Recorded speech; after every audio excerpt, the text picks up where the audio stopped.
Millions views దాటిపోయాయి. అయితే పుష్ప 2కి చూసుకుంటే ట్రైలర్కి 24 అవర్స్లో 45 మిలియన్స్ వచ్చినుండే వ్యూస్. అయితే ఇప్పుడు కలెక్షన్ సిస్టంలో చాలా మంది పోటీ పడుతున్నారు అనమాట. మరి పుష్ప 2 విషయంలో హరిహర వీరమలు కలెక్షన్స్ విషయంలో కూడా క్రాస్ చేస్తుందా లేదా?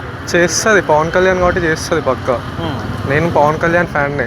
సో పుష్ప కన్నా పవన్ కళ్యాణ్ ఇది హరిహర వీరు అదే వస్తుంది. డెఫినెట్లీ క్రాస్ చేస్తుంది. డెఫినెట్లీ క్రాస్ అంటే ఏ నమ్మకంతో చెప్తున్నారు? నమ్మకం ఏం లేదు, అందరిలో ఏం చెప్పండి, నేను నా నంబర్ ఇస్తా తిట్టండి అని చెప్పి క్రాస్ అయితే చేస్తాను, లైక్ హాఫ్గా చెప్తాను. అంటే ట్రైలర్లో కూడా కొన్ని సీన్స్ అనేవి కూడా కాపీ పేస్ట్ చేశారు. బాహుబలి కావచ్చు అండ్ లేకపోతే త్రిబుల్ ఆర్ నుంచి చేశారని అంటున్నారు. వీళ్ళు చూడకముందే ఇచ్చేస్తే ఎట్లుంటే, చూసినాక కదా మాట్లాడాలి, చూసి మాట్లాడాలి. చూడకముందే ఇది చేసిర్రు అది చేసిర్రు అంటే ఏమొస్తుంది? సీజీ వర్క్ బాగాలేదు అని అంటున్నారు. మరి సినిమా మీద ఎక్స్పెక్టేషన్ పెట్టుకోకండి అని చెప్పి చాలా మంది అంటారు, మీరేమంటారు? ఎవడు ఒపీనియన్ ఆడదన్న.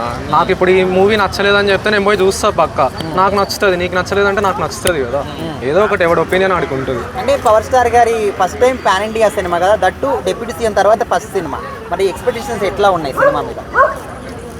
మా ఐడియా లేదు, బాగానే పోతుందని చెప్తాను నేనైతే. ఎందుకంటే ఈసారి అంటే లుక్స్ పరంగా కావచ్చు లేకపోతే స్టోరీ పరంగా కావచ్చు, డిఫరెంట్ టైప్ ఆఫ్ స్టోరీ. ఇంతకుముందు ఎప్పుడు ఇట్లాంటి స్టోరీ చేయలేదు.